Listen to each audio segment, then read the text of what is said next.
Tampilan untuk masuk ke aplikasi Sijaka yang berbasis web cloud. Dan berikut adalah tampilan dash tingkat kabupaten di aplikasi Sijaka. Untuk layanan pertama, yaitu memilih tahun periode sampai tahun 2026. Kemudian untuk tampilan bawahnya, ini adalah grafik prosentase perkembangan entry data per kecamatan di tahun yang sedang berjalan. Kami memberikan 4 indikator untuk pencapaian perkembangan entry data per kecamatan. Yang pertama, warna merah dengan scoring 0 sampai 32,99% dengan predikat belum baik. Kemudian warna kuning dengan scoring 33 sampai 65,99% dengan predikat cukup baik. Dan indikator yang ketiga warna hijau muda dengan scoring 66 sampai 89,99% dengan predikat baik. Dan indikator warna hijau sempurna dengan scoring 90 sampai 100% dengan predikat sempurna. Bisa diperhatikan, ini adalah kecamatan dengan indikator yang bervariatif. Ada yang masih merah, ada yang sudah kuning, dan ada juga yang sudah mencapai hijau muda. Grafik ini menjadi pintu masuk utama untuk mengetahui pemetaan wilayah mana yang sekiranya perlu ada perhatian dan pembinaan khusus. Kemudian di bagian berikutnya, breakdown tentang progres kegiatan entry data di tahun yang sedang berjalan, menampilkan detail langsung desa dan kecamatan yang bersangkutan.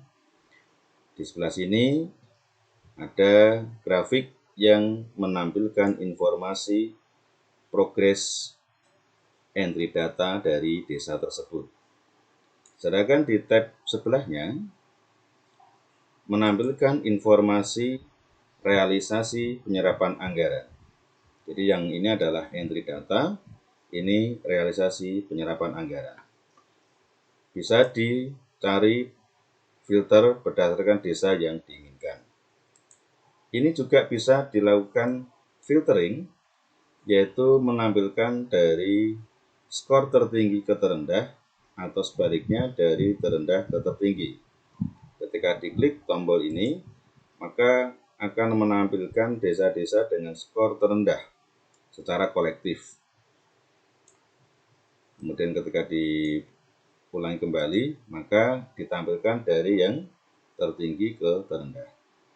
Laporan ini juga bisa diekspor ke Excel atau di print. Juga bisa menampilkan secara keseluruhan per 100 desa. Sedangkan untuk yang berikutnya, ini adalah pemilihan desa yang diinginkan untuk melihat data secara rinci. Seperti contoh, kita akan memilih Kecamatan Bruntung Baru. Warna merah ini akan menjadi indikator perhatian khusus. Sedangkan untuk warna kuning, ini perhatian biasa. Sedangkan untuk warna hijau, cukup dipantau saja, dan ini juga memang belum ada warna hijau sempurna. Kita melihat di warna hijau muda di Kecamatan Bruntung Baru, dari 12 desa mencapai 72,09%. Kemudian kita bisa memilih desanya. Contoh desa Haur Kuning yang sudah mencapai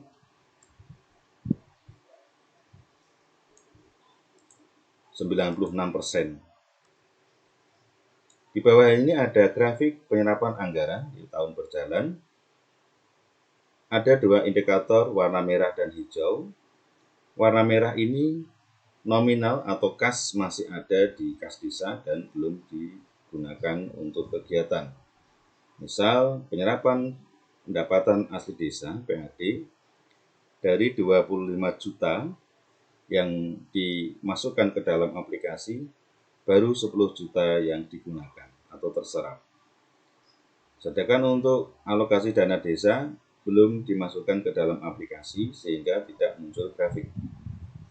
Begitu juga untuk penyerapan DDS dana desa dari total kas Rp1.054.032 sudah terserap 100% untuk 2020.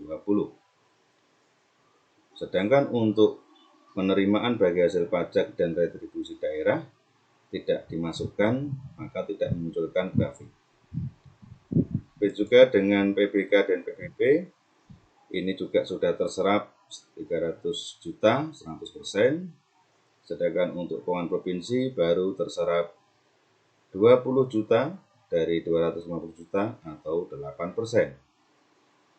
Untuk penerapan swadaya masyarakat, ini juga belum dimasukkan. Sedangkan untuk penyerapan pendapatan lain dari 3 juta juga sudah terserap 100%. Sedangkan di bagian bawahnya, ini adalah breakdown dari pengisian entry data, perencanaan, penganggaran, realisasi anggaran, dan geospasial dengan komposisi sebagai berikut. Dan yang paling bawah, ini adalah rincian data-data yang diinputkan ke dalam aplikasi oleh operator desa, mulai dari data umum profil desa, RAPP desa, di mana laporan ini juga bisa dicetak untuk menjadi hard copy dan kemudian ekspor PDF. Dan data ini juga ada keterangan belum divalidasi dari tingkat kecamatan. Jika sudah divalidasi, maka akan ada informasi sudah divalidasi. Dan yang paling bawah, informasinya seperti ini. Kemudian untuk anggaran, format laporan sudah disesuaikan dengan regulasi, dengan kode rekening yang resmi, dan juga ada keterangan silpa jika ada selisih pajak pada tahun yang berjalan, dan realisasi dari yang dianggarkan juga ada laporan dengan format resmi, yang mana laporan ini juga bisa dicetak sebagai materi hard copy. Dan yang terpenting adalah aplikasi atau layanan geospasial, di mana layanan ini mempermudah pihak kejaksaan untuk memantau kegiatan fisik dalam pembangunan fasilitas umum. Dengan dua tanda marker ini, kita bisa diklik, maka akan memunculkan informasi dari perencanaan, penganggaran, dan realisasi penganggaran, dan bukti foto-foto kegiatan sebagai bukti fisik dari kegiatan tersebut. Demikian sekilas tentang aplikasi Sijaga di DES untuk level kabupaten. Terima kasih.